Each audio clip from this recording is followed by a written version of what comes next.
Bonjour les amis de la planète, bienvenue dans la partie 1, comprendre le langage canin. Nous allons voir l'anthropomorphisme.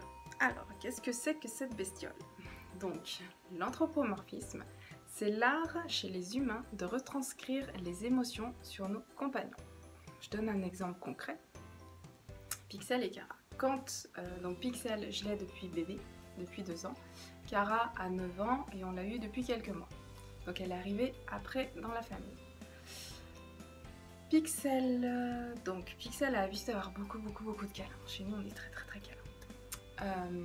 Quand je fais des câlins à Cara, Pixel débarque aussi sec et vient se mettre au milieu, vient mettre sa tête pour avoir des câlins aussi.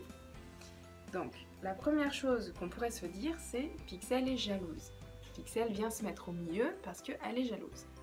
Voilà, ça c'est de l'anthropomorphisme. En fait, Pixel n'est pas du tout jalouse, elle ne ressent pas la jalousie. En fait, elle voit qu'il y a une session câlin, alors elle veut aussi juste avoir ses câlins, et pas parce que Cara en a et pas elle. Voilà. Je vais vous donner un exemple concret sur les comportements et sur les incompréhensions, justement, du côté de l'humain et du côté du chien, et pourquoi on a tel ou tel souci. L'exemple qui revient le plus souvent au début d'apprentissage, quand votre chien est chiot, voire ado, mi-adulte, c'est la destruction. Vous rentrez le soir d'une journée de travail épuisante et vous êtes à bout de nerfs. Voilà.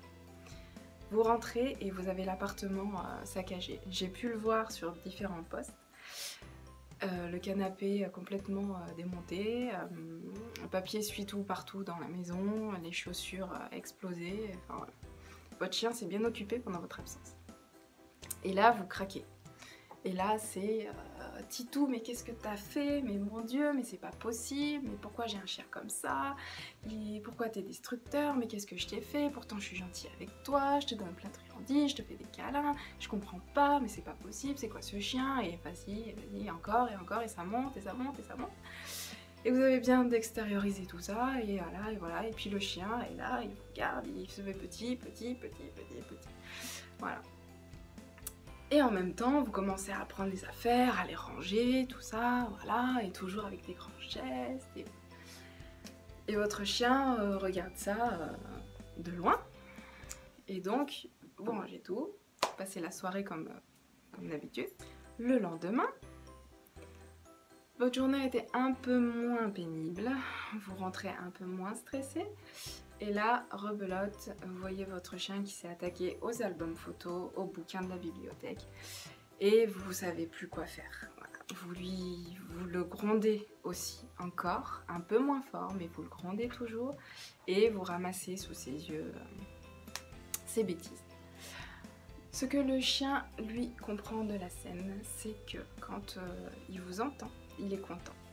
Il est content que vous rentriez parce que ça fait longtemps pour lui, même si ça fait que 30 minutes, ça fait longtemps pour lui que vous êtes parti. Et vous êtes sa référence, son maître, vous êtes tout pour lui. Donc il vous entend rentrer, il vous saute dessus, ou il aboie, il vous fait une fête de Dieu. Et là, il se rend compte que vous avez un visage dur, un visage énervé. Et là, vous commencez à hausser le ton. Là, votre chien vous se dit « Ouh là là, c'est pas bon ». Donc, votre chien va se mettre en acte de soumission.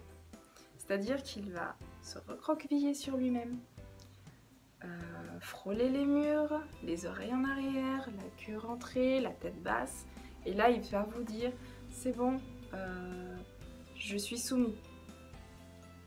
Voilà, je sais pas pourquoi, mais je suis soumis. Je vois que tu n'es pas content, qu'il y a quelque chose qui ne va pas, donc direct il rampe.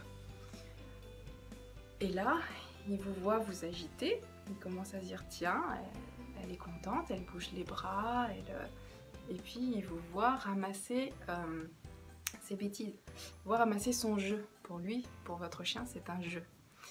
Et donc il dit tiens, c'est bien parce que là maintenant, elle parle un petit peu moins fort, et donc ça veut dire que ça va mieux, et donc et qu'elle aime ce que j'ai fait, puisque elle est en train de tout ramasser, de s'activer sur ce que je lui ai fait. Donc il est content, il se dit bah, c'est bien ce que j'ai fait, bah, je vais recommencer. Voilà. Donc pour lui, il n'associe pas le fait que vous le grondiez au fait de la bêtise qu'il a faite, puisqu'il l'a déjà faite, donc pour lui c'est du passé. Il associe le fait que vous le grondiez au fait que vous arriviez.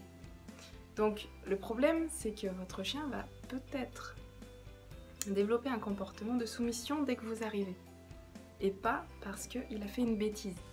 Donc là, on voit bien que il y a une incompréhension des deux côtés. C'est-à-dire que vous rentrez, vous le grondez, parce qu'il a fait des bêtises, sauf que votre chien, comme la bêtise a déjà été faite, pour lui, vous rentrez, et là, vous êtes énervé, donc pour lui, quand vous rentrez, il faut qu'il se soumette. Voilà. Donc, ces vidéos pour ça, pour comprendre, pour arrêter tous ces mauvaises incompréhensions entre vous et votre chien. Cet exemple pour vous montrer qu'il est hyper important de comprendre le langage du chien. Plus vous allez vous former, plus vous allez comprendre comment communiquer avec votre animal, et plus votre relation va être sereine et épanouie. Retrouvez-moi dans la partie 2. Là, je vais vous expliquer comment communiquer avec votre chien. Si vous souhaitez avoir l'intégralité des vidéos et des PDF, je vous laisse cliquer sur le lien dans la description pour télécharger la formation complète. A très bientôt dans la partie 2.